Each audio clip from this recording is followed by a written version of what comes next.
والذي أرسل رسوله بالهدى ودين الحق তিনি হচ্ছেন সেই সত্তা যিনি তার রাসূলকে সত্য দিন এবং হেদায়েত সহ প্রেরণ করেছেন এই উদ্দেশ্যে লিইয়ুযহিরাহু আলাদ-দীনি কুল্লিহি, যাতে করে তিনি তার আনিত দিনকে জগতে ইতপূর্বে প্রতিষ্ঠিত পরিচিত সব দিনের উপরে বিজয় করে দিতে পারেন। সুবহানাল্লাহ।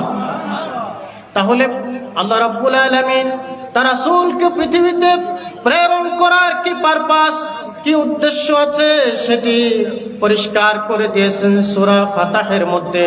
তিনি বলেছেন, মানুষের সামনে আমি আমার নবীকে দ্বীনে হক এবং সত্য সহ প্রেরণ করেছি, হেদায়েত সহ প্রেরণ করেছি, যাতে করে তিনি সমাজের মধ্যে ইতপূর্বে প্রতিষ্ঠিত যত দিন, যত নিয়ম কানুন, যত আইন তন্ত্র মন্ত্র আছে সব কিছুর উপরে যেন ইসলামকে বিজয় করে দিতে পারেন। সুবহানাল্লাহ।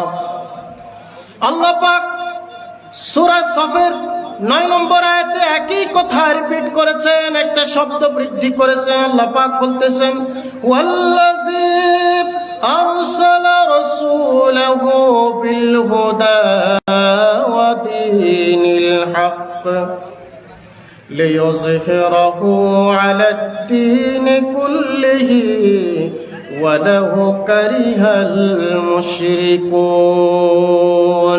তিনি হচ্ছেন সেই সত্তা যিনি তার রাসূলকে সত্য দিন এবং হেদায়েত সহ মানুষের জন্য প্রেরণ করেছেন।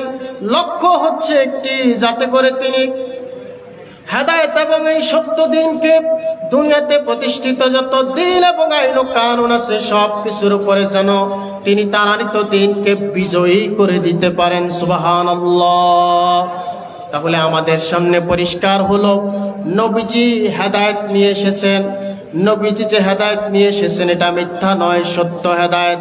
নবীজির হেদায়েত যারা গ্রহণ করবে তারা সত্যি সত্যি হেদায়েত প্রাপ্ত হবে। এই ব্যাপারে আমার আল্লাহ নিজেই সাক্ষ্য দিচ্ছেন। সুবহানাল্লাহ। বিষয়টি কতটা গুরুত্বপূর্ণ, কতটা নিশ্চিত হলে পরে স্বয়ং আল্লাহ নিজেই সাক্ষ্য দিচ্ছেন। আল্লাহ পাক বলতেছেন, আমি নিজে এই ব্যাপারে সাক্ষীদাতা হয়ে গেলাম। এরপরে রব্বুল আলামিন বলতেছেন, ব্যাপারটা এত সহজ নয়, এত সহজে সমাজে তিনি দিন প্রতিষ্ঠা করতে পারবেন না।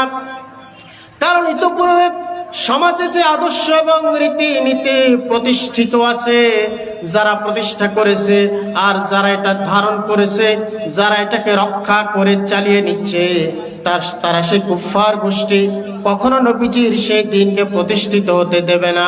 এজন্য রব্বুল আলামিন তাদের ব্যাপারে দাঈদেরকে, দ্বীনের কর্মীদেরকে, ইসলামী আন্দোলনের কর্মীদেরকে রব্বুল আলামিন সজাগ করে দিচ্ছেন, সতর্ক করে দিচ্ছেন, ওয়ালাউ কারিহাল মুশরিকুন। তোমাদের এই কাজ সহজ হবে না। দুনিয়ার কায়েমি স্বার্থবাদী কুফফার শক্তি তোমাদেরকে প্রতিটি পদে পদে বাধার পাহাড় সৃষ্টি করবে। বীর তরফে ইমানি তাকাত এবং কুওয়াতে রাসূলুল্লাহর সুন্নতের উপরে মজবুত ভাবে দৃঢ়ভাবে অবস্থান করার মধ্য দিয়ে ইসলামী আন্দোলনকে তার মঞ্জিলে মাকসুদ পর্যন্ত পৌঁছায়া দিতে হবে। ঠিক কিনা? আল্লাহ তাআলা এই মিশন দিয়ে রাসূলকে প্রেরণ করেছেন। তাহলে এতটুকু আলোচনা থেকে আমরা কি জানলাম? নবী মুহাম্মদ সাল্লাল্লাহু আলাইহি সাল্লাম কি দিন নিয়ে এসেছেন? মিথ্যা নাকি সত্য? সত্য। আমার সাথে কথা বলতে হবে, আমি কম আলোচনা করব, সময় কম নেব। তিনি যে দিন নিয়ে এসেছেন এটা কি মিথ্যা দিন না সত্য দিন? এই সত্য দিন অনুসরণ করলে মানুষ গোমরাহ হবে না হেদায়েত প্রাপ্ত হবে? তাহলে দুটা জিনিস নিশ্চিত, রাসূলুল্লাহ যে দিন নিয়ে এসেছেন এটি সত্য এবং এই দিনকে যারা অনুসরণ করবে তারা হেদায়েত প্রাপ্ত হবে। আমরা কি চাই? গোমরাহি চাই না হেদায়েত চাই? প্রতিটি মানুষ নামাজের মধ্যে তেলাওয়াত করে আলহামদুলিল্লাহি রাব্বিল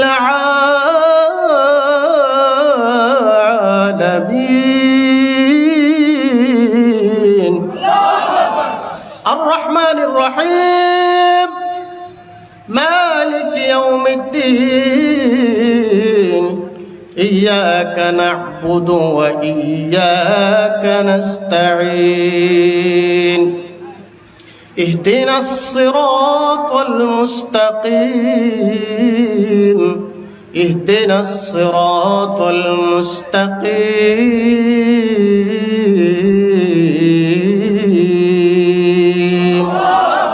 কি তার অর্থ? All purity and praise to be Allah. সমস্ত প্রশংসা কুল কীর্তন কার জন্য? আমরা কি দেখেছি গত 15.5 বছর? সমস্ত প্রশংসা একজন ব্যক্তির জন্য কোরবানি করা হয়েছে, আল্লাহর জন্য কোরবানি করা হয় না, ঠিক কিনা? আমাদের মুসলমানদের সমস্ত প্রশংসা কার জন্য হবে? বক্তব্য শুরু হয়েছে একজন ব্যক্তির প্রশংসা দিয়ে, আল্লাহর প্রশংসা দিয়ে বক্তব্য শুরু করতে পারে নাই, অথচ আল্লাহর প্রশংসা দিয়ে নামাজ শুরু করে, সূরা ফাতিহা শুরু করে। এটাই সুন্নত, এটাই সুন্নিদের আচরণ, এটাই সুন্নিদের আমল। কিন্তু আমরা কি দেখলাম? সমস্ত প্রশংসা বক্তব্য শুরু হয় একজন ব্যক্তির প্রশংসা দিয়ে, আর এই বক্তব্য শেষ হয়েছে একজন ব্যক্তির প্রশংসা দিয়ে। রাসূল সাল্লাল্লাহু আলাইহি ওয়াসাল্লাম কি বক্তব্য দেন নাই? তার বক্তব্য শুরু হয়েছে কি দিয়ে? কান রাসূলুল্লাহ সাল্লাল্লাহু আলাইহি ওয়াসাল্লাম ইয়াকতুবু বিহামদি রাব্বি। নবী করিম সাল্লাল্লাহু আলাইহি ওয়াসাল্লাম তার বক্তব্য, তার খুতবা, তার ভাষণ শুরু করেছেন আল্লাহর প্রশংসা দিয়ে। চিল্লায়ে বলেন সুবহানাল্লাহ। আর আমাদেরকে শিখানো হয়েছে বক্তব্য শুরু করতে হবে একজন মানুষের প্রশংসা দিয়ে। মানুষ এবং আল্লাহকে এক কাতারে দাঁড় করানো হয়েছে। আল্লাহ যে মঞ্জিলে, আল্লাহর যে সম্মান, সেই সম্মানের সাথে শরীক করে একজন ব্যক্তিকে সমকক্ষ বানিয়ে দেওয়া হয়েছে, ঠিক কিনা? অথচ আল্লাহ তাআলা, তার নবী, তার বিধান কালিমাতুল্লাহি হিয়াল উলিয়া, আল্লাহর কথা, আল্লাহর প্রশংসা থাকবে সবার উপরে, কিন্তু আল্লাহর প্রশংসা শুধু সবার নিচেই রাখা হয় নাই, বরং আল্লাহর প্রশংসা হারিয়ে গেছে সমাজ থেকে। লোকেরা জানে বক্তব্য দিতে হয় মানুষের প্রশংসা দিয়ে, লোকেরা জানে বক্তব্য শেষ করতে হয় মানুষের প্রশংসা দিয়ে, অথচ রাসূলুল্লাহ সুন্নাত আল্লাহর প্রশংসা দিয়ে তিনি বক্তব্য শুরু করতেন, আল্লাহর প্রশংসা এবং আল্লাহর কাছে ক্ষমা প্রার্থনা দিয়ে বক্তব্য শেষ করতেন। রাসূলুল্লাহ কোন বক্তব্য শেষ করলে তার বক্তব্য শেষে থাকতো সুবহানাকাল্লাহুম্মা ওয়া বিহামদিক আশহাদু আল্লা ইলাহা ইল্লা আনতা আস্তাগফিরুকা ওয়া আতুবু ইলাইক। আল্লাহ, আমি তোমার কাছে ক্ষমা চাচ্ছি, তোমার পবিত্রতা ঘোষণা করছি এবং তোমার কাছে আমি তওবা করতেছি। এই ছিল একজন মুমিনের বক্তব্য, এই হওয়া উচিত একজন সুন্নি মুসলমানের বক্তব্য, ঠিক কিনা? কিন্তু আমরা কি দেখেছি? কি দেখেছি? জাতি কি দেখেছে? 15টি বছর, 15.5টি বছর আমাদেরকে আল্লাহ থেকে, আল্লাহর প্রশংসা থেকে, আল্লাহর পরিচয় থেকে দূরে সরিয়ে রাখা হয়েছে, ঠিক কিনা মুসলমান? প্রিয় বাবাজিরা আমার, আমরা এবার সেখান থেকে ফিরে আসতে চাই। কারা কারা চাই? দুহাত তুলে দেখাই।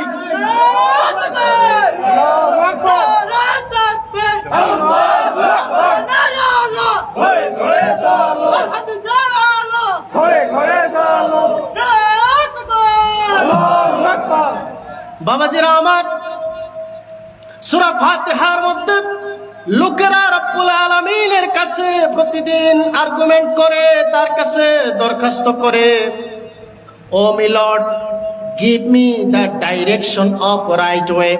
ও আল্লাহ, আমাদেরকে আপনি হেদায়েতের সঠিক সরল পথ দেখান। এখন হেদায়েত লোকেরা কোথায় পাবে? আল্লাহ রাব্বুল আলামিন হেদায়েতের সেন্টার দেখিয়ে দিয়েছেন। আল্লাহ তাআলা হেদায়েতের হেডকোয়ার্টার মানুষকে শিখিয়ে দিয়েছেন। হেদায়েত হচ্ছে রাসূলুল্লাহ যে দ্বীন নিয়ে এসেছেন, আল্লাহর নবী যে হুদা নিয়ে এসেছেন, এটা যদি কেউ অনুসরণ করে লোকটা সোজা সিরাতাল মুস্তাকিম পাবে, যার শেষ প্রান্ত হচ্ছে আল্লাহর জান্নাত। সুবহানাল্লাহ। বাবাজিরা আমার, আল্লাহ রাব্বুল আলামিন পৃথিবীতে নবী পাঠানোর উদ্দেশ্য কি সেটা পরিষ্কার করেছেন আপনার সামনে, আমার সামনে। নবী পাঠানোর উদ্দেশ্য হচ্ছে সমাজে প্রতিষ্ঠিত যত দিন আছে, সমাজে প্রতিষ্ঠিত যত আইন আছে, সমস্ত দিন, সমস্ত আইনের উপরে ইসলামকে বিজয় করে দিতে হবে। বলেন তো, এখন যদি বুঝে থাকেন রাসূল সাল্লাল্লাহু আলাইহি সাল্লামকে সমাজে প্রতিষ্ঠিত সমস্ত দ্বীনের উপরে, তার মানে রাসূল যখন এসেছেন তখন সমাজে দ্বীন ছিল। রাসূল সাল্লাল্লাহু আলাইহি সাল্লামকে যখন প্রেরণ করেছেন, বলা হয়েছে তোমাকে সমাজে প্রতিষ্ঠিত যত আইন আছে সমস্ত আইনের উপরে, তার মানে তখনও সমাজে আইন ছিল নাকি ছিল না? ছিল। তখন দ্বীন ছিল, আইন ছিল। আল্লাহ তাআলা বলেছেন, হে নবী, আপনাকে পাঠানো হয়েছে প্রতিষ্ঠিত যত কায়েমি দিন আছে, আইন আছে, সেগুলোর উপরে আপনার দিন, আপনার ইসলাম, আপনার আইনকে সুপ্রতিষ্ঠিত করার জন্য আমি আপনাকে দায়িত্ব দিয়ে প্রেরণ করেছি। এটা আপনার দায়িত্বের মধ্যে পড়ে। যদি বুঝে থাকেন তাহলে জবান খুলে বলবেন, একজনও চুপ করে থাকবেন না। রাসূলুল্লাহ কি দায়িত্ব পরিপূর্ণভাবে কি পালন করেছিলেন? কি বলেন? দুই একজন কথা বলে বাকিরা ঘুমিয়ে গেছে, তাহলে কি আমরা আলোচনা বন্ধ করে দেব? রাসূলুল্লাহকে আল্লাহ তাআলা যে দায়িত্ব দিয়ে পৃথিবীতে প্রেরণ করেছিলেন, তিনি সে দায়িত্ব পালন করেছিলেন নাকি করেন নাই? আমরা সেই সমাজটা একটু দেখতে চাই। কোন সমাজটাকে রাসূল সাল্লাল্লাহু আলাইহি ওয়াসাল্লাম পরিবর্তন করেছেন? সেই সমাজটা কেমন ছিল? সিরাতের কিতাব মুখতাসারুস সিরা, সিরাতের কিতাব আল কামিল, সিরাতের কিতাব আর রাহিকুল মাকতুব, সিরাতের কিতাব সিরাতে ইবনে হিশাম, সিরাতে সরওয়ারে দু আলম, মানবতার বন্ধু মুহাম্মদ সাল্লাল্লাহু আলাইহি সাল্লাম পড়ুন, আমার এই কথাগুলো জানবেন। আমি আপনাকে সংক্ষেপে বলি। মহানবী সাল্লাল্লাহু আলাইহি ওয়াসাল্লাম যে সমাজে এসেছিলেন, সেই সমাজের অবস্থা কেমন ছিল? সিরাতগুলো বলছে আরবের সমাজের অবস্থা ছিল এমন, সেই সমাজে আইন ছিল, মানুষ ছিল, ব্যবসা বাণিজ্য ছিল, চাকরি বাকরি ছিল, সব স্বাভাবিক ছিল। সেই সমাজের চিত্র হচ্ছে এমন, সেই সমাজের ভিত্তি হচ্ছে পরিবার, আর এই পরিবার তৈরি হয়েছে স্বামী স্ত্রী দিয়ে। সেই স্বামী স্ত্রী মানে বিবাহ শাদী কেমন করে হয়েছে, সিরাতের কিতাবগুলো লিখতো।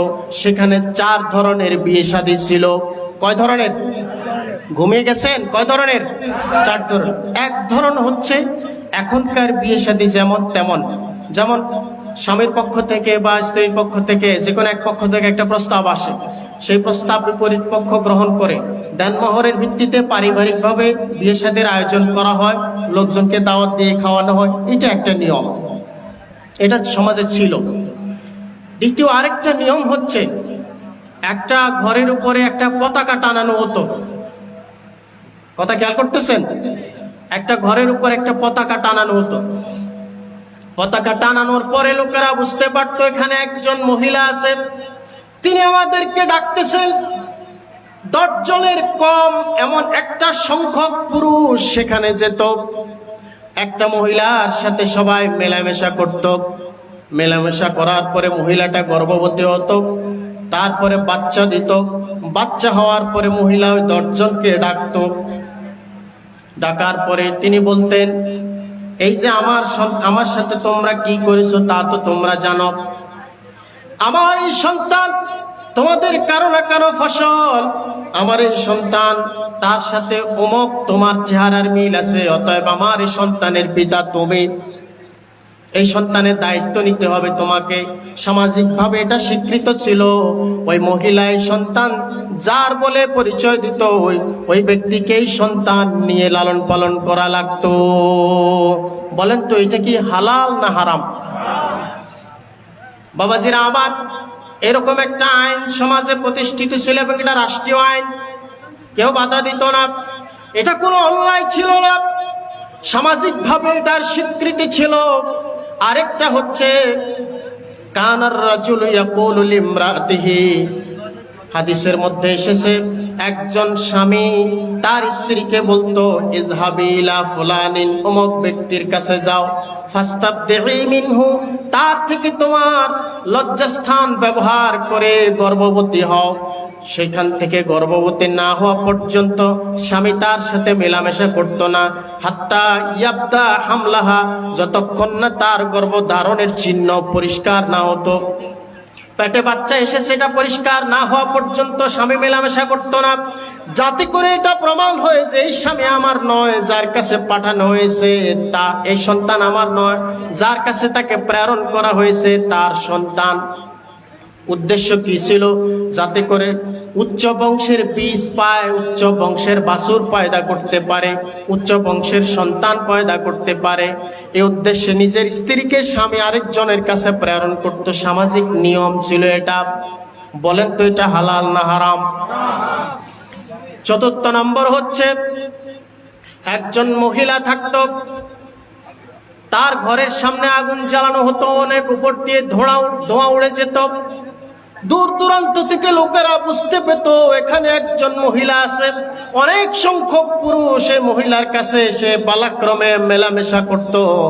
তারপরে তার যে সন্তান হতো, সন্তান ভূমিষ্ঠ হওয়ার পরে মহিলা একজন অভিজ্ঞ ব্যক্তিকে ডাকতেন। ডাকার পরে অভিজ্ঞ ব্যক্তি সন্তানটাকে পরখ করে আর ওই মহিলাকে পরখ করে আর এতগুলো পুরুষকে একসাথে তিনি গবেষণা করে পরখ করে যাচাই বাছাই করে তিনি বলতেন, এই সন্তান তোমার, নিয়ে যাও, এই সন্তানের বাপ তুমি। এই কথা বলার পরে লোকটার কখনো সাধ্য ছিল না তাকে অস্বীকার করতে পারে, কারণ এটা রাষ্ট্রের আইন, সমাজের আইন ছিল এমন। সিরাত যারা লিখেছেন তারা বলেছেন এটা হচ্ছে বর্তমান আমাদের সমাজে যে পতিতাবৃত্তি আছে, দেহ ব্যবসা আছে, এই ব্যবসার মতো এটাও একটা ব্যবসা। এটার দ্বারা তারা পয়সা পেত। বাবাজিরা আমার, বলেন তো এই সমাজটা রাখার জন্য নবীজিকে পাঠানো হয়েছে নাকি সমাজটা ভাঙার জন্য নবীকে পাঠানো হয়েছে? এত আসতে বললেন কিসের জন্য? নবীজি কি যা রেখেছেন না ভেঙেছেন? বাবাজিরা আমার, এখন আপনাদের কাছে আমার প্রশ্ন, যদি জেলে থাকেন, বুঝে থাকেন, একজন জবান বন্ধ করবেন না। আমি আপনাদের কাছ থেকে জানতে চাই, আমাদের এই মুসলমানের দেশে, দাড়ি টুপির দেশে, মসজিদ মাদ্রাসা আলেম ওলামা পীর খানকার দেশে পতিতালয় আছে নাকি নাই? বলেন। তাহলে সেই সমাজ ভেঙে দেওয়ার জন্য, যে অন্যায়কে রুখে দেওয়ার জন্য রাসূলুল্লাহকে প্রেরণ করা হয়েছে, তিনি সে দায়িত্ব পালন করেছেন। তিনি একটি সভ্য সমাজ প্রতিষ্ঠিত করেছেন। সব জাহিলিয়াতের সব কিছু তিনি সমাজ থেকে দূর করে দিয়েছেন। কিন্তু কালক্রমে মুসলমানদের সমাজে এটা কিভাবে আসলো? এতগুলো না দাড়ি টুপিওয়ালা মুসলমান থাকতে আবার মুসলমানের দেশে কেমন করে দেহ ব্যবসা স্বীকৃতি পায়? ঠিক না বাবাজিরা আমার? এটা শুধু আশ্চর্যের বিষয় নয়, দুঃখেরও বিষয়। বরাবর করে দেন, বরাবর করে দেন। হ্যাঁ, দুঃখের বিষয় হলো এটা শুধু সামাজিক ভাবে নয়, রাষ্ট্রীয় ভাবে আইন আছে। সংবিধানের ২য় ভাগে 18 অনুচ্ছেদে বলা আছে, কোন মহিলার যদি বয়স 18 বছর হয় তাহলে কোর্টে যদি সে আবেদন করে, বাংলাদেশের হাইকোর্ট, সুপ্রিম কোর্ট, জজ কোর্ট, দায়রা জজ কোর্ট, সেখানকার জজ সাহেব তাকে দেহ ব্যবসা করার জন্য অনুমতি দিতে বাধ্য থাকবে। এটা রাষ্ট্রের আইন। বলেন, কি বলবেন? সুবহানাল্লাহ। কি বলবেন? আপনি নাউজুবিল্লাহ বলেন। এটা চলতেছে বাংলাদেশে। সাংবিধানিকভাবে সরকারিভাবে স্বীকৃতি প্রাপ্ত 14টা পতিতালয় আছে, যার 7টা বাংলাদেশের রাজধানীতে, এতগুলো ভদ্রলোকের নাকের ডগায়। ঢাকাকে বলা হয় দ্য সিটি অফ মস্ক। ঢাকা হচ্ছে মসজিদের নগরী। সেই ঢাকাতে 7টা পতিতালয় রাষ্ট্রীয়ভাবে স্বীকৃতি প্রাপ্ত। আচ্ছা বলেন তো, ইসলামের কোন আইনে আছে? রাসূলুল্লাহর কোন হাদিসে আছে? কোন সাহাবী বলেছেন যে মুসলমানের সন্তান 18 বছর হলে সে দেহ ব্যবসা করে পেট চালাইতে পারবে? এই আইন ইসলামের কোরআনের কোন আয়াতে আছে? হাদিসের কত নম্বরে হাদিসে আছে? আমি জানতে চাই, আছে কি? তাহলে আপনার আমার দেশে এই আইন কোথা থেকে আসলো? এখানে কি আপনার আমার কোনো দায়িত্ব নাই? এটাকে রুখে দেওয়ার মতো আপনার আমার কোনো দায়িত্ব নাই? আবু সাইদ যেমন চলমান 15.5 বছর চলমান যে জগদ্দল পাথর বাংলাদেশের মানুষের উপরে চেপে বসেছিল, বুকের তাজা রক্ত ঢেলে দিয়ে যেমন তিনি অন্যায়কে রুখে দিয়েছেন, জালিমকে পালিয়ে যেতে বাধ্য করেছেন, এমনি ভাবে বাংলাদেশের তরুণদের দায়িত্ব হচ্ছে এরকম রাষ্ট্রীয়ভাবে যত কোরআন সুন্নাহ বিরোধী আইন আছে সেগুলোকে কোনোটাকেই বাংলাদেশে থাকতে দেওয়া যাবে না, বরং সবগুলোকে বিদায় করে দিতে হবে। আমরা রাজি আছি কিনা? ইয়ে বাবাজিরা আমার, এটা রুখে দিব কিভাবে? পতিতালয়গুলো ভেঙে?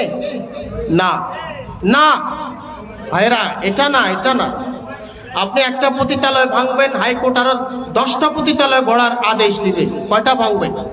এটা নয়, বরং যেই কোর্টে আইন হয়েছে পতিতালয়কে অনুমোদন দেওয়ার জন্য, সেই কোর্টে আইন তৈরি করতে হবে, ইসলামী আইন, যাতে করে ইসলামী আইনের মাধ্যমে সেগুলো নিষিদ্ধ হয়ে যাওয়া।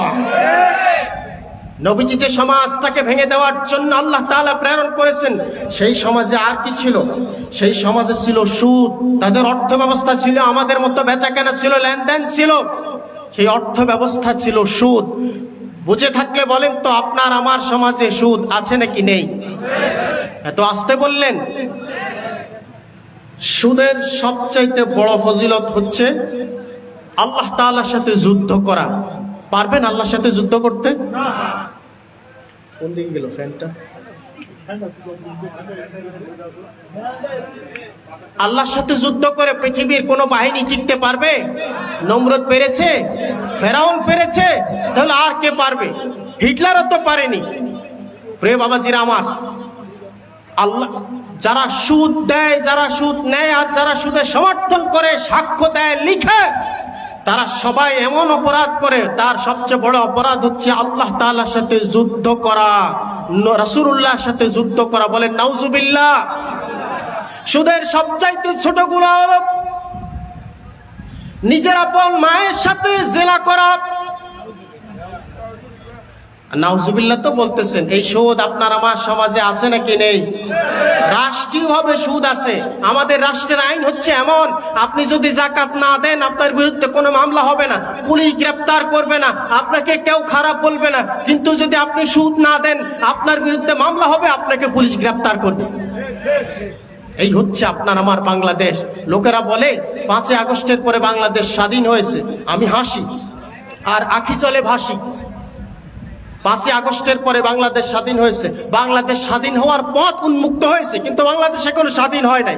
স্বাধীনতার অর্থ যদি হয় পেট ভরে খেলাম আর নাক দেখে ঘুমালাম, তাহলে আমি মেনে নিলাম, হ্যাঁ স্বাধীন। তাতে গরুও স্বাধীন, হাঁসও স্বাধীন, মুরগিও স্বাধীন, বিড়ালও স্বাধীন, শুকরও স্বাধীন, কুকুরও স্বাধীন। তারা স্বাধীনভাবে খেতেও পারে, ঘুমাতেও পারে, ঠিক কিনা? যদি পেট ভরে খাওয়া আর নাক ডেকে ঘুমানোর নাম স্বাধীনতা হয়, তাহলে আমি খুব স্যাটিসফাইড যে হ্যাঁ এই স্বাধীনতা আমরা পেয়েছি। কিন্তু যদি স্বাধীনতা মানে এই হয় যে স্বাধীনতা অর্থ হচ্ছে আল্লাহর আইন মেনে, রাসূলুল্লাহর সুন্নাহ মেনে চলা, রাষ্ট্রের মধ্যে আল্লাহর আইন সুন্নাহ বিরোধী কোনো আইন থাকতে পারবে না। এদেশে আল্লাহর বিরুদ্ধে কেউ কথা বলতে পারবে না, এদেশে কোরআনের বিরুদ্ধে কেউ কথা বলতে পারবে না, এদেশে মুহাম্মদ সাল্লাল্লাহু আলাইহি ওয়াসাল্লামকে কেউ কটূক্তি করতে পারবে না, এদেশে কেউ কোরআনকে অবমাননা করতে পারবে না। যদি এই আইন হয় তাহলে বুঝতে হবে এখনো বাংলাদেশ স্বাধীন হয় নাই। বাংলাদেশ স্বাধীন হতে হলে আপনাকে আমাকে সজাগ হতে হবে। সংসদে, পার্লামেন্টে এমন লোক পাঠাতে হবে যারা কোরআনের পক্ষে কথা বলে, কোরআনের আইন প্রতিষ্ঠা করার জন্য বিল আনে, প্রস্তাব পেশ করে, সমর্থন দেয়, এবং তাদের সমর্থনে সংসদে কোরআনের আইন প্রতিষ্ঠা হয়। রাজি আছেন কিনা বলেন? রাজি আছেন তো? রাজি আছি তো। আমি আপনাদের কথা বলছি না, আপনারা রাগ করিয়েন না। নির্বাচন যখন আসে, রাতের বেলা যখন কসকসে একটা 1000 টাকার নোট ধরাই দেয়, তখন আপনার আমার ইমান আবার বিক্রি হয়ে যায়। সাথে সাথে আমরা একটা সেকুলার মার্কার মধ্যে সিল দিয়া দেই, ঠিক কিনা? 1000 টাকা একটা ছাগলের গোস্তের দামও হয় না।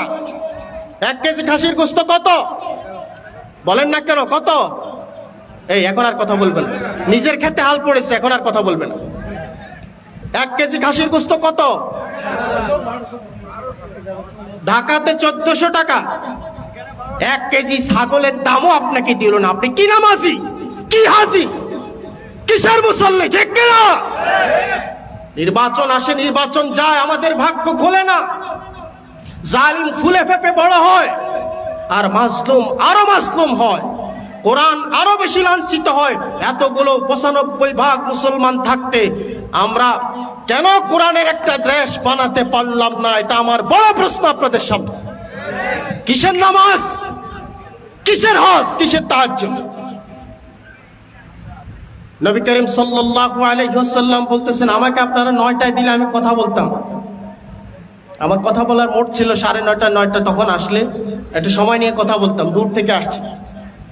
নবী করিম সাল্লাল্লাহু আলাইহি ওয়াসাল্লাম বলতেছেন, মান হাব্বা সুন্নতি, আমরা সুন্নি মুসলিম, সুন্নাহর কথা বলবোই। মান হাব্বা সুন্নতি, যে আমার সুন্নতকে ভালোবাসে, ফাকাত হাব্বানি। নবীজি বলতেছেন, কত পরিষ্কার কথা। মান হাব্বা সুন্নতি, যে ব্যক্তি আমার সুন্নতকে মহব্বত করে, ফাকাত হাব্বানি, সে ব্যক্তি যেন আমাকেই মহব্বত করলো। প্রশ্ন আসতে পারে, নবীজিকে মহব্বত করলে আমার কি লাভ হবে? নবীজিও জবাব দিচ্ছেন, ও আমার উম্মত, যদি তুমি আমার সুন্নতকে মহব্বত করো তবে আমি নবীর মহব্বত পাবে। আর যদি তুমি আমি নবীর মহব্বত পাও, কাল কিয়ামতে আনা মাইয়া ফিল জান্নাহ। তুমি উম্মত যত আদনাই হও না কেন, যত গরিবই হও না কেন, সমাজে তোমার মূল্য না থাকতে পারে, আমি নবী তোমাকে নিশ্চিত দিচ্ছি, নিশ্চয়তা দিচ্ছি, আমি নবী তোমাকে গ্যারান্টি দিচ্ছি, কাল কিয়ামতে তুমি আমি নবীর সাথে জান্নাতে থাকবে। সুবহানাল্লাহ, সুবহানাল্লাহ। আমরা নবীজির সাথে জান্নাতে যেতে চাই কিনা বলেন? কারা কারা চাই দুহাত তুলে দেখান। আল্লাহ কবুল করুন এই ওয়াদা। জান্নাতের ফেরেশতারা এখন তাহাজ্জুদের সময় হয়ে আসছে, জান্নাতের ফেরেশতারায় এই ওয়াদা ভিডিও সহকারে রেখে দিয়েছে, দেখা যাবে। এখন আমি আপনাদের বিবেকের কাছে প্রশ্ন করি, এখন আপনাদের কাছে আমার জিজ্ঞাসা, বাংলাদেশ স্বাধীন হয়েছে 1971 সালে। আমি কি ভুল বলেছি? আমি ভুল বললে শুধরাই দিয়েন আপনারা, আপনারা জ্ঞানী গুণী মুরব্বী মানুষ, শিক্ষিত মানুষ। বাংলাদেশ স্বাধীন হয়েছে 1971 সালে। এখন কত সাল চলে? কত বছর হয়েছে? বলেন কত বছর হয়েছে? মোর দেন 50। This is about 54। প্রায় 54 বছর বয়স হয়েছে বাংলাদেশ স্বাধীন হয়েছে। কত বছর? হেলাফেলা কথা না, 71-এ যার জন্ম হয়েছে তার বয়স এখন 54 বছর। বলেন তো, এই 54 বছর বয়সে বাংলাদেশে সরকার ছিল নাকি ছিল না? ভাই আপনারা কথা না বললে আমি বন্ধ করে দেবো, আর এমনি কষ্ট হচ্ছে। ছিল নাকি ছিল না? সবগুলো অমুসলিম ছিল। কি মুসলমান ছিল, অন্তত নাম তো মুসলিম। মাঝে মাঝে হজ উমরা করে, আবার ওই যে কি বলে টিকলি টুকলি মাথায় ঘুমটা টুমটাও তো দিত, হাতে তসবি টসবি তো নিত, আমরা দেখছি তো এগুলো নাকি। মক্কা শরীফে গিয়ে মাথায় পট্টি বেঁধে উমরা করে এসে মা দুর্গার সামনে মাথা নত করে আর কপালের মধ্যে তিলক লাগায়, এরকমও তো আমরা দেখছি। ভোট দিচ্ছেননি আপনারা? বাহ, সব আল্লাহ বলে, মাশাআল্লাহ। তো দরকার কি কারে আছে? আপনারা আমার এত দূর থেকে হায়ার করে কেন আনছেন? আমি অসুস্থ মানুষ। ভোট দেন নাই আপনারা? আমি আপনারা বলতে এই কয়জনকে বলিনি, বাংলাদেশ বলছি। দিচ্ছেন না? কি দেখে দিচ্ছেন? তারা কি দেখে দিচ্ছেন? আমি আপনাদেরকে হিট করার জন্য বলছি না বাবাজিরা, আপনাদের পা গুলো দেন, আমি আমার কলজার সাথে জড়াই ধরি। আপনাদেরকে কষ্ট দেওয়ার জন্য আমি এখানে আসি নাই, আমার টার্গেটও নয় কাউকে কষ্ট দেওয়ার জন্য। আমি আপনাদের বিবেককে জিজ্ঞেস করি যে আপনারা যে কি দেখে ভোট দিচ্ছেন? চালের দাম কমবে, ডালের দাম কমবে, ভালো থাকবো, ভালো খাবো, এই জন্য না? চালের দাম কমাই দেওয়ার শক্তিটা কার? তো আল্লাহর বিরুদ্ধে যে আপনি চালের দাম কমাইতে পারবেন? 10 টাকায় চাল খাবো, একটা মার্কায় ভোট দেবো, দিচ্ছেন না? খাইছেন না? আমরা খাইছি না? 10 টাকায় চাল কত দিয়ে খাচ্ছি এখন? 60 টাকায় যেটা খায়, ঢাকা শহরেরা খায় না, গরুরে খাওয়ায়, যেটা খায় ওটার দাম কম, 150 টাকা। 10 টাকায় চাল খাবো, একটা মার্কায় ভোট দিব, কত টাকা চাল খাচ্ছি? এটা আল্লাহর শাস্তি। কারণ রিজিকের মালিক এখন আরেকজনকে বানিয়ে দেওয়া হয়েছে, আল্লাহকে নয়। অথচ আল্লাহ তাআলা শুধু রাজিক না, তার নাম রাজ্জাক। সুবহানাল্লাহ। রাজিক হচ্ছে যিনি রিজিক দেন, আর রাজ্জাক হচ্ছে রিজিক দেওয়া যার অভ্যাস। ঢেকি স্বর্গে গেলেও বাড়া বাঁধে, ঢেকির অভ্যাস হলো বাড়া বাঁধা। আল্লাহর অভ্যাস, তিনি শুধু রিজিক দেন না, তার খাসলত হলো রিজিক দেওয়া। তো যে আল্লাহর অভ্যাস হলো আপনাকে রিজিক দেওয়া, আপনি সেই আল্লাহকে খেপাই দিয়ে, তাকে ফাউল করে আরেকজনকে আল্লাহর আসনে বসাইয়া বিশ্বাস করে 10 টাকায় চাল খাবো, একটা মার্কায় ভোট দিব দিছেন, দেওয়ার পরে সেই চাল কত দেখাইছেন? আপনি পাইছেন? সেই চাল পাইছেন? আল্লাহ তাআলাকে খেপিয়ে দিয়েছেন, আর কেউ আপনাকে সেভ করতে পারবে না। আর আল্লাহকে সন্তুষ্ট করেছেন, আর কেউ আপনার ক্ষতি করতে পারবে না। ঠিক কিনা বলেন? যদি দেখতেন যে এই লোকটাকে সংসদে পাঠানোর পরে আমার রাসূলের বিরুদ্ধে কোনো আইন এই লোকটা করার সম্ভাবনা আছে কিনা? আছে। কেন? এই লোকটা নামাজ পড়ে না, এই লোকটা দাঁড়ি নাই, এই লোকটা মদখোর, জিনাখোর, বদমাশ, চরিত্রহীন, মিথ্যাবাদী, চুগলখোর, এই লোকটা হিংসুক, জালিম, তাকে ভোট দিলে আমার ইসলামের বিরুদ্ধে যাওয়ার সম্ভাবনা একজনে কো নাই, তো কারে ওয়াসু নেই। প্রিয় বাবাজিরা আমার, আমরা কি এগুলো দেখে ভোট দিয়েছিলাম? আমরা বলেছিলাম আমরা নিরাপত্তা চাই, এই জন্য ভোট দিচ্ছি। আমরা নিরাপদ ছিলাম? বলেন, আরে বলেন না এখন, আমরা নিরাপদ ছিলাম? আমরা রাস্তায় নিরাপদ ছিলাম না, ঘরে মনে হয় নিরাপদ ছিলাম। ভাত খাবার ডাইনিং টেবিলে খাবার রেডি করে বউ বাচ্চা নিয়ে খেতে বসছি, সেখান থেকে তুলে নিয়ে গেছে, খেতে পারছেন?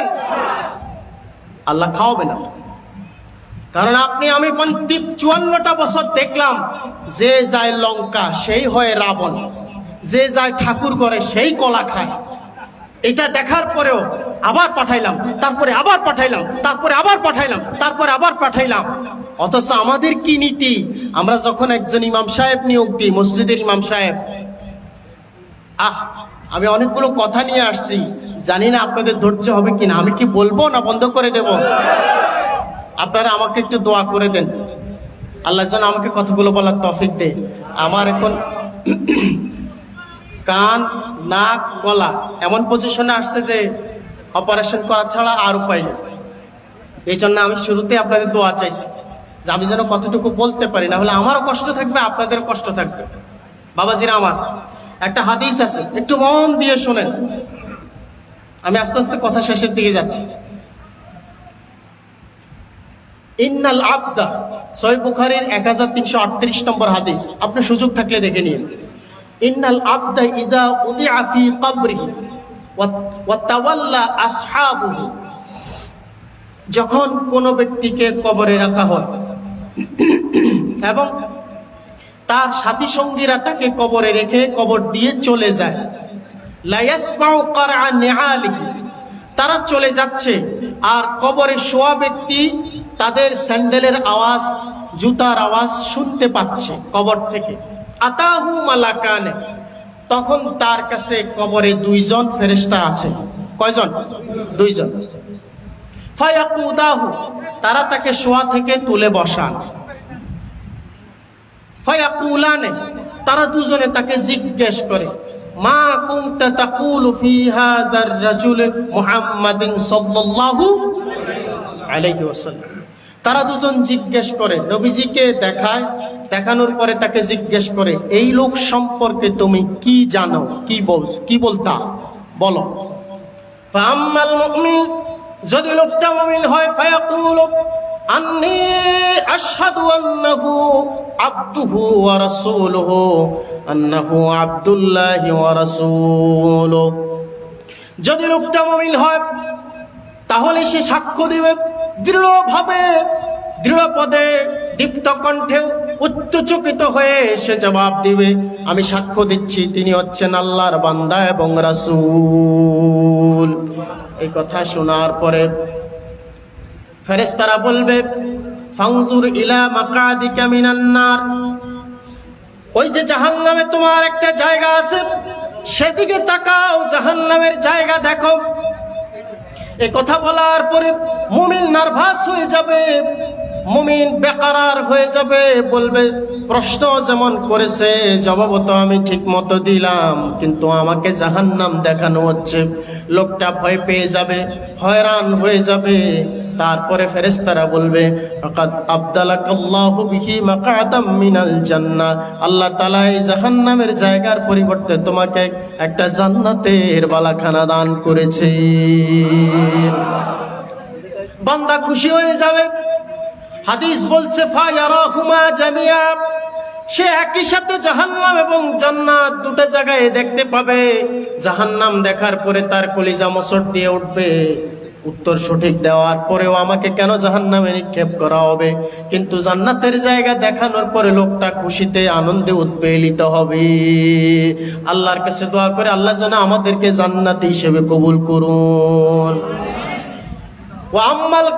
ওয়া আম্মাল কাফির আওয়াল মুনাফিক, কিন্তু যদি লোকটা কাফের হয় অথবা মুনাফিক হয়, ফায়াকুলু লা আদ্রি, আমি লোককে চিনি না, এই লোককে আমি জানি না, কুনতু আকুলু মা ইয়াকুলু বিহিন নাস, এই লোকের সম্পর্কে মানুষেরা যা বলতো ওনার সম্পর্কে লোকেরা যা বলতো আমিও তার সম্পর্কে তাই বলেছি।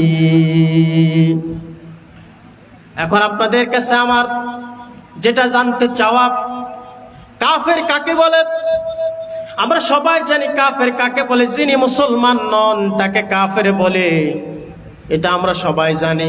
যে লোকটা ঈমান আনে নাই তাকে কাফের বলে, তাকে চিনতে অসুবিধা হয় না।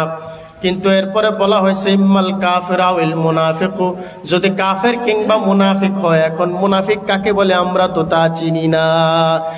ভালো করে খেয়াল করুন, আশ্চর্যের বিষয় হচ্ছে হিন্দু ধর্মে কোনো মুনাফিক নাই, যারা আছে সব খালেস হিন্দু। বৌদ্ধ ধর্মে কোনো মুনাফিক নাই, যা আছে সব বৌদ্ধ। খ্রিস্টান ধর্মে কোনো মুনাফিক নেই, যা আছে সব নিরেট খ্রিস্টান। ইহুদি ধর্মে কোনো মুনাফিক নাই, যা আছে সব খাঁটি ইহুদি। তাহলে মুনাফিক আছে কোন ধর্মে বলেন?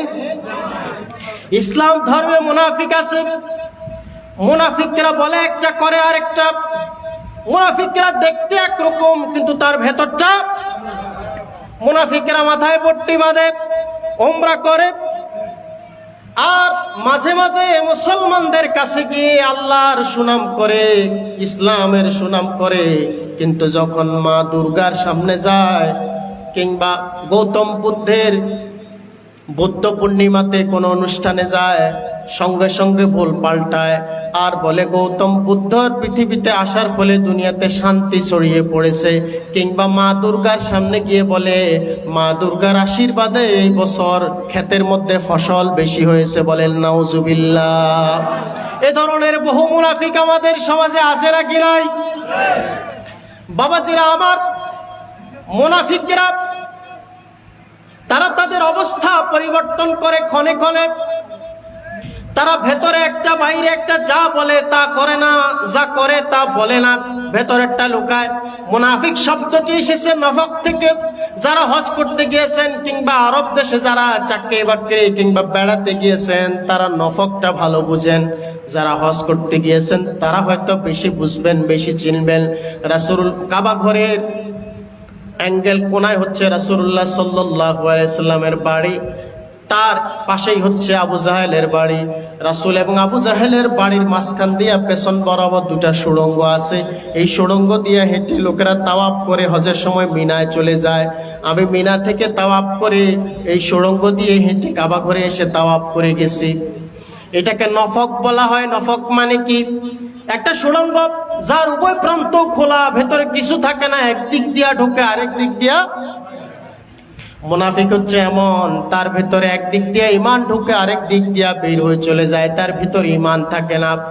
ফাআম্মাল কাফিরু ওয়াল মুনাফিকু, কিন্তু যদি কাফের অথবা মুনাফিক হয়, ফায়াকুলু লা আদ্রি, আমি উনাকে চিনি না। নবীজিকে দেখানোর পরে বলা হবে উনাকে চিনো কিনা? বলবে আমি তাকে চিনি না। কুনতু আকুলু মা ইয়াকুলু বিহিন নাস, লোকেরা তার ব্যাপারে যা বলতো আমিও তাই বলতাম। লোকেরা তার ব্যাপারে কি বলতো? লোকেরা বলতো, বেশিরভাগ মুসলমান বাংলাদেশে এমন আছে, উপমহাদেশে এমন আছে, লোকেরা মুহাম্মদ সাল্লাল্লাহু আলাইহি ওয়াসাল্লাম সম্পর্কে যদি জিজ্ঞেস করা হয়, যদি বলা হয় নবীকে, আমাদের নবী কেমন বলতো, বলবে নবী হচ্ছে শ্রেষ্ঠ নবী, নবী হচ্ছে আল্লাহ তাআলার প্রিয় নবী, তিনি একজন মহামানব, তার অনেক সম্মান, অনেক মর্যাদা। তিনি আরবে এসেছেন, আব্বার নাম আব্দুল্লাহ, আম্মার নাম আমিনা, দাদার নাম আব্দুল মুত্তালিব। এটুকুই বলবে। তার সম্মানে, তার জন্য দুরূদ শরীফ পড়লে অনেক সওয়াব হয়, এটুকুই জানবে। এর বাইরে লোকেরা নবীজি সম্পর্কে আর কিছু জানে না, জানতে চায় না, জানতে দেওয়া হয় না। বাবাজিরা আমার, এমন বিশ্বাস নিয়ে বহু মানুষ দুনিয়া থেকে চলে গেছে, লক্ষ লক্ষ। কিন্তু রাসূল সাল্লাল্লাহু আলাইহি ওয়াসাল্লাম সম্পর্কে এই কথা বলার পরে যেহেতু সে বলেছে কুনতু আকুলু মা ইয়াকুলু বিহিন নাস, আমি ওনার সম্পর্কে লোকেরা যা বলতো আমিও তাই বলেছি। লোকেরা বলতো উনি শ্রেষ্ঠ নবী, আমিও জানতাম উনি শ্রেষ্ঠ নবী। লোকেরা জানতো ওনার অনেক সম্মান, আমিও মানতাম ওনার অনেক সম্মান। লোকেরা বলতো উনি সবার শেষে আসছেন, আমিও জানতাম উনি সবার শেষে আসছে। লোকেরা বলতো উনি অনেক ভালো, আমিও জানতাম অনেক ভালো। কিন্তু সারা জীবনে দুনিয়ার জীবনে শুরু থেকে শেষ পর্যন্ত প্রত্যেকটি কাজে করবে নবীজির সুন্নাহর অনুসরণ করা লাগবে, এটা আমি জানতাম না। এই ধরনের মানুষই সমাজে বেশি। তারা নবীজির সীমিত কিছু সুন্নতের অনুসরণ করে, জীবনের সকল ক্ষেত্রে নবীর অনুসরণ করে না। নবীজির সম্পর্কে মহব্বতের ব্যাপারে আল্লাহ তাআলা মানুষকে পরিষ্কার আইডিয়া দিয়েছেন, কুল ইন কুনতুম তুহিব্বুনাল্লাহ ফাত্তাবিউনি ইউহিব্বুকুমুল্লাহ। কুল ইন কুনতুম তুহিব্বুনাল্লাহ ফাত্তাবিউনি ইউহিব্বুকুমুল্লাহ ويغفر لكم ذنوبكم والله غفور رحيم।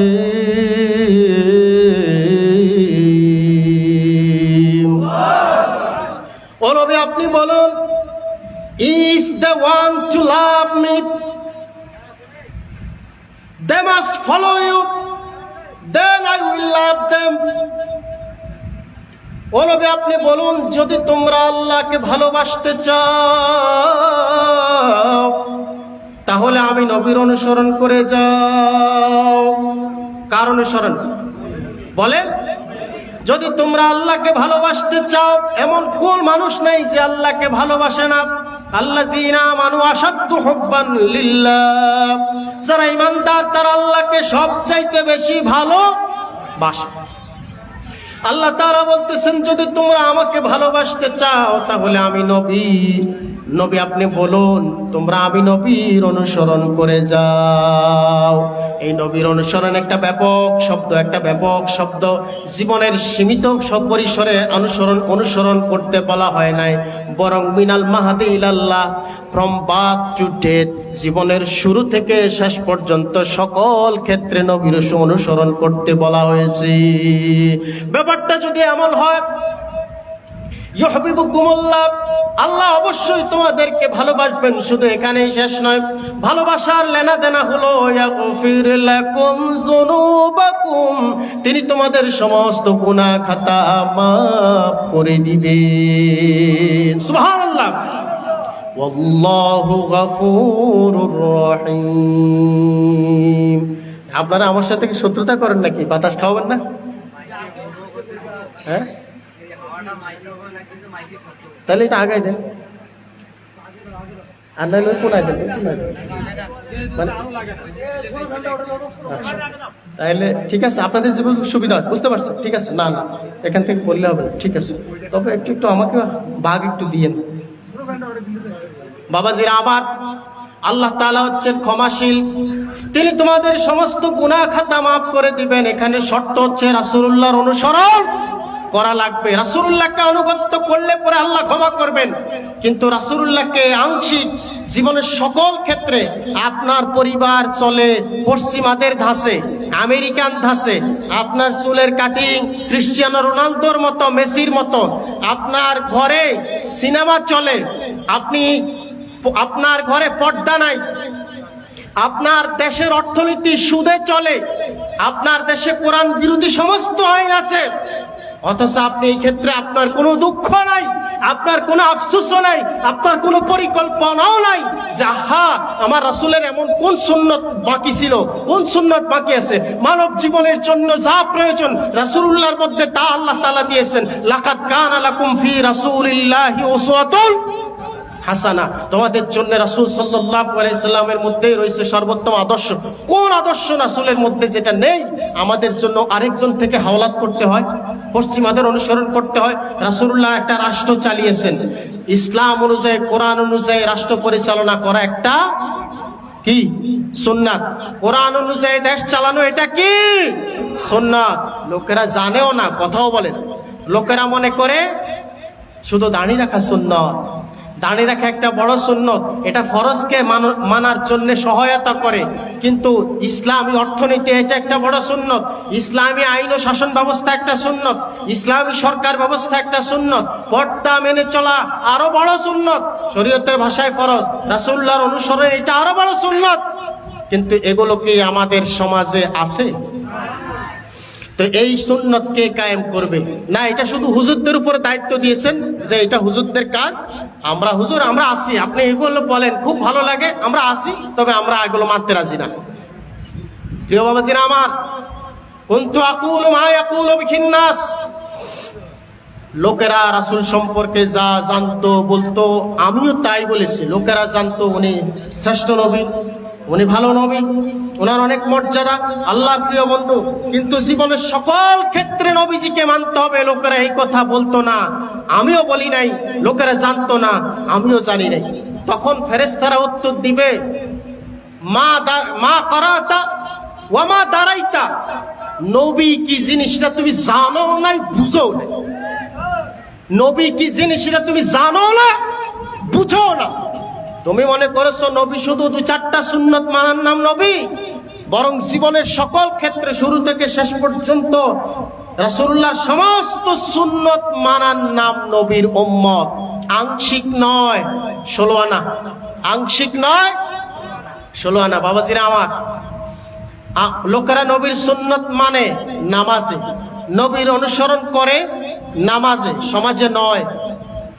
লোকেরা নবীর অনুসরণ করে কোথায়? ওরে বাবা, কথা বলেন না, বন্ধ করে দেব? আমি শেষ করে দিচ্ছি, শেষের দিকে যাচ্ছি। লোকেরা নবীর অনুসরণ করে কোথায়? নামাজে, সমাজে না। আপনার সমাজ আপনি বিচার করেন, শুরু থেকে শেষ পর্যন্ত সমাজে যত কাজ হয়, কয়েকটা নবীর তরিকা হয় দেখান? কয়টা হয়? একটা দেখাতে পারবেন? একটা হয়? সমাজ নামাজে কিন্তু পাক্কা। যেমন ধরেন ইমাম সাহেব জোহরের নামাজ, জোহরের নামাজ আমরা কয় রাকাত পড়ি বলেন? ফরজ, ফরজ কয় রাকাত পড়ি? 4 রাকাত, মাশাআল্লাহ। তো ইমাম সাহেব যদি 5 রাকাত পড়ে, আপনারা মেনে নেবেন? তো উনি খারাপ কি কাজ করছে? এখানে খারাপ কোনো কাজ করে, সহি শুদ্ধভাবে তেলাওয়াত করছে, দৃঢ়স্থিরতার সাথে, ইখলাসের সাথে 5 রাকাত নামাজ পড়ছে। আপনারা মানবেন না কেন? অন্যায়টা কি করছে উনি বলেন তো? একটা অন্যায় করছে, সেটা কি? জি, আরে 1 রাকাত বেশি পড়ছে তো ভালো কাজ করছে বাবা, সে তো অন্যায় কিছু করেন। এই তো মাশাআল্লাহ, এটা কি ছিল না? ইমাম সাহেব আপনাকে মহব্বত করি সেটা ভিন্ন জায়গায়, কিন্তু নামাজ 4 রাকাতের জায়গায় 5 রাকাত পড়লেন কেন? আমরা এটাও মানি না। আল্লাহু আকবার। কি কি দিছেন? লোকমা দিছেন। যদিও নামাজের লোকমার ব্যাপারে রাসূলুল্লাহর হাদিস আছে। রাসূলুল্লাহ জীবনে মাত্র একদিন জোহরের নামাজ 5 রাকাত পড়ছেন ফরজ, সবসময় 4 রাকাত পড়েছেন, একদিন ফরজ 5 রাকাত পড়ে ফেলছেন। সালাম ফিরানোর পরে সাহাবীরা একজন আরেকজনের সাথে, একটু কেমন হলো না হুজুর, একটু ভুল করলে সন্দেহ হয়েছে, কিছু বলেও নাই, পিছনে মুসল্লিরা কথাবার্তা বলতেছে, জিজ্ঞেস করছে কি হয়েছে। আর নবীজি বুঝতেছেন যে পিছনে সাহাবীরা একটু উস্কো খুস্কো করতেছে, কানাঘুষা করতেছে। নবীজি বললেন, ফামা বালুকুম, কি হলো তোমাদের, কি হয়েছে? একজন সাহাবী ভয়ে ভয়ে উত্তর দিলেন, আজিদা ফিস সালাহ, নামাজ কি বাড়াই দেওয়া হয়েছে নাকি? আগে তো আমরা 4 রাকাত পড়তাম, আজকে 5 রাকাত পড়ছেন। নামাজকে আজকে 5 রাকাত আল্লাহ কি ওই নাজিল করছে নাকি? আমরা তো ভাবছি যে নামাজ, কারণ নবী না, তখন তো ইসলামের আইন কানুন প্রয়োগ হচ্ছে, চেঞ্জ হচ্ছে, কোনোটা বাড়তেছে কোনোটা কমতেছে, এগুলো চেঞ্জ হচ্ছে। এই জন্য বলতেছে যে নামাজ কি বাড়াই দেওয়া হয়েছে নাকি?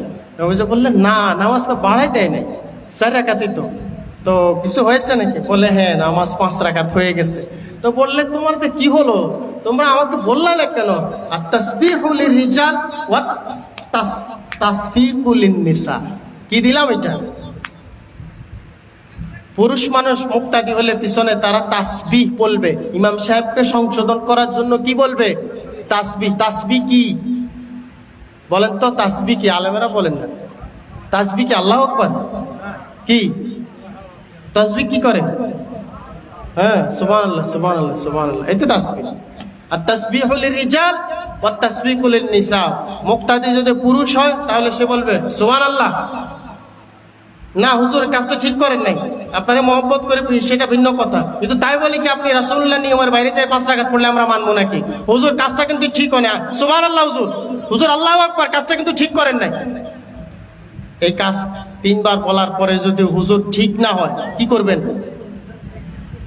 বলেন? আমি কথা শুনতে চাই, বলেন। খালি আমি বলবো আপনারা শুনবেন, আপনারা বলেন, আমি তো শুনি। কি করবেন? হ্যাঁ বলেন, আমি শুনে বলেন। আরে যদি ইমাম সাহেব আপনার লোকমা শুনতেছে না, আপনি সিগন্যাল দিচ্ছেন হুজুর আল্লাহু আকবার, কামটা আপনি ঠিক করেন নাই, আমরা আপনাকে সতর্ক করতেছি, আলাম আপনি ভালো হয়ে যান, কিন্তু ফিরে আসেন কোন তরিকায়? ফিরে আসেন কোন তরিকায়? মুহাম্মদ সাল্লাল্লাহু আলাইহি ওয়াসাল্লামের তরিকায় ফিরে আসেন। আপনাকে যদি ভালোবাসি, সপ্তাহে একদিন খাবার দিই, ডার্সে গরু মুরগি খাসি দিয়ে খাওয়াই, এই মহব্বত ভিন্ন জায়গায়, আপনি কাম ঠিক করেন না। না হুজুর আমরা মানি না, আল্লাহু আকবার, হুজুর ঠিক করেন, আল্লাহু আকবার। এখনো হুজুর শোনে নাই, কি করবেন? বাহ বাহ বাহ, এই হুজুর বাদ দিতে পারবেন কেন? বেচারা নরম জায়গা, এখানে বাদ দেওয়া সহজ। তা আপনার এমপি সাহেব, আপনার মন্ত্রী সাহেব, আপনার টিসি সাহেব, আপনার টিউনো সাহেব আজকে 54 বছর ধরে আপনার সমাজ, আপনার রাষ্ট্র, আপনার অর্থনীতি, আপনার আইন, আপনার বিচার, আপনার সালিশ, আপনার স্বরাষ্ট্রনীতি, আপনার পররাষ্ট্রনীতি কোনটা রাসূলুল্লাহর তরিকা চালাইছে? কি আপনার কথা বলেন ভাই, আমি অন্যায় বললে বলেন চালাইছে, তো সেখানে লোকমা দেন নাই কেন? বলেন নাই কেন? টিউনো সাহেব আল্লাহু আকবার, আমরা কিন্তু আপনাকে কিন্তু সতর্ক করলাম, আপনি ভালো হয়েছেন, বলছেন নি? আরো তো টিউনো সাহেবের তেল দিছে, তেল লগে যায় সেলফি তোলে, এলাকায় এসে বড় পোস্টার দিছে, দাঁত বেটকায় একটা পোস্টার দিছে, যেন কালকে সাদাবাজি বেশি করা যায়। বড় নেতার সাথে, এমপির সাথে ছবি তুলে, একটা সেলফি তুলে বড় করে বিলবোর্ড টানায় রাস্তার উপরে ঝুলায়া, আগে যদি 100 টাকা চাঁদা নিত, পরের দিন কত নিত?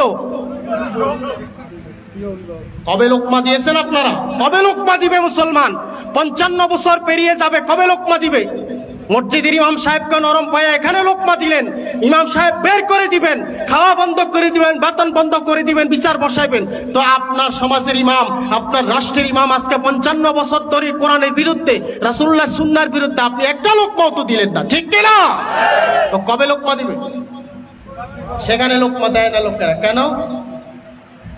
সেখানে লোকমা দিলে উত্তম মধ্যমের সম্ভাবনা আছে। এই উত্তম মধ্যম রাসূলুল্লাহ খায় নাই? বলেন, রাসূলুল্লাহ কি জেল খাটে নাই? এখনকার জেল রাসূলুল্লাহর জন্য শ্বশুর বাড়ি। আমি গুম ঘরকে বাদ দিলাম, গুম ঘর বাতের, এখনকার যেটা জেল হয়েছে, জেলে খাবার দিত, জেলে কোনো না কোনোদিন আত্মীয় স্বজনের খোঁজ খবর নেওয়া যেত। আর এখন যারা এই 5 আগস্টের পরে যারা জেলে আছে, এরা জেলে বউ পায়, বাসা রান্না করা বিরিয়ানি পায়, জামাই আদরে রাখতেছে। রাসূলুল্লাহর জেল ছিল নির্মম, রাসূলুল্লাহর জেল ছিল নিষ্ঠুর, রাসূলুল্লাহর জেল ছিল বড় কঠিন। শেবে আবু তালিব রাসূলুল্লাহ সাল্লাল্লাহু আলাইহি ওয়াসাল্লাম 3 বছরের অধিক কারাবরণ করেছেন। রাসূলুল্লাহ কোন অপরাধে অপরাধী হয়ে জেলে গেছেন? তা আপনি যেই মুগুরের ভয়ে বলেন নাই, সেই মুগুর তো রাসূলুল্লাহর উপরও আসছে। কবে বলবেন? কবে লোকমা দিবেন? রাসূলুল্লাহর জেলে খাবার দেয় নাই, রাসূলুল্লাহর জেলে বয়কট করা হয়েছে, এবং তাদের সাথে বেচা কেনা, ব্যবসা বাণিজ্য, বিয়ে শাদী সব বন্ধ করে দেওয়া হয়েছে। তারা সেখানে নারী পুরুষ ছিল, স্বামী স্ত্রীর গোপন বিষয়টা পর্যন্ত তারা আড়ালে চালাইতে পারে না। এই জেলখানায় তো এটা সম্ভব। সেখানে সাহাবায়ে কেরাম, নবদম্পতি যারা ছিল, বিবাহিত স্বামী স্ত্রী একসাথে জেলে গেছে, তাদের স্বামী স্ত্রীর এই ভালোবাসা, আবেগ তারা নিবৃত্তি করতে পারে নাই। সেখানে প্রাইভেসি বলতে কিচ্ছুই ছিল না। মুহাম্মদ সাল্লাল্লাহু আলাইহি ওয়াসাল্লামের মতো নিষ্পাপ, আল্লাহর পরে যার সম্মান, আমাদের জান যার জন্য কুরবান, তিনি জেল খেটেছেন। অতএব আপনার জন্য, আমার জন্য জেল খাটা সুন্নত, সুন্নত, সুন্নত। আপনি বলবেন যে হুজুর মুগুর শক্ত, রাসূলুল্লাহ যুগে এরকম ফেরাউন ছিল। এখন যেমন ওইটা ছিল আইয়ামে জাহিলিয়াত, আর এটা হচ্ছে আওয়ামী জাহিলিয়াত। তো সেখানে রাসূলুল্লাহ যদি বিপ্লব সৃষ্টি করতে পারেন সমস্ত বাধাকে অতিক্রম করে, এখানেও করা সুন্নত। এই সুন্নত কবে চলবে গো? কবে করবে গো? কে করবে গো? এই নামাজ দিয়ে কি হবে? এই হজ দিয়ে কি হবে? এই যাকাত দিয়ে কি হবে? এই ওয়াজ দিয়ে কি হবে? এত হুজুর দিয়ে কি হবে? এত মসজিদ দিয়ে কি হবে? এত মাদ্রাসা দিয়ে কি হবে? যদি এ দেশে রাষ্ট্রীয়ভাবে সুদ চলে, যদি এ দেশে রাষ্ট্রীয়ভাবে মদ চলে, যদি সে দেশে রাষ্ট্রীয়ভাবে বোরকার বিরুদ্ধে পদক্ষেপ নেওয়া হয়, কোরআনের বিরুদ্ধে পদক্ষেপ নেওয়া হয়, তবে এই দিয়ে কি হবে? বাবাজিরা আমার, তখন ফেরেশতারা বলবে ওয়ামা দারাইতা ওয়ামা তালাইতা, নবী কি জিনিস তুমি জানো নাই, তুমি বুঝোই না। নবী কারে কয়? নবী কি শুধু নবী? নবী সম্মানিত, নবী শ্রেষ্ঠ নবী, নবী মর্যাদার নবী, এইটাই তুমি জানো। তোমার উচিত ছিল জানা যে রাসূলুল্লাহর প্রত্যেকটা সুন্নত তোমার জীবনের শুরু থেকে শেষ পর্যন্ত যেখানে যেটা প্রয়োজন সেটা প্রয়োগ করা তোমার উপর বড় দায়িত্ব ছিল। এটা হচ্ছে উম্মত। তুমি যেহেতু করো নাই, ফায়ুদ্রাবু বিমিত্রাকাতিম মিন হাদিদ, তখন তাকে বাইনা উযুনাইহি, তখন তাকে কানের দুই পাশে অর্থাৎ মাথার দুই পাশে হাতুড়ি দিয়ে প্রচন্ড বাড়ি মারা হবে। বাড়ির শব্দ, বাড়ির চোটে ফায়াসিহু সাইহাতান, চিৎকার করে উঠবে। এই চিৎকারের আওয়াজ তার চারপাশে যারা আছে সবাই শুনতে পারবে। ইল্লা সাকালাইন, শুধু শুনতে পায় না, শুনতে পারে না জিন এবং মানুষ। কারণ তারা যদি এই চিৎকারের আওয়াজ শুনতে পায়, তাদের পক্ষে সমাজ করা, সংসার করা, স্বাভাবিকভাবে বেঁচে থাকা সম্ভব নয়। এই জন্য আল্লাহ জিন এবং ইনসানকে সেই চিৎকারের আওয়াজ শুনতে দেয় না। সুবহানাল্লাহ।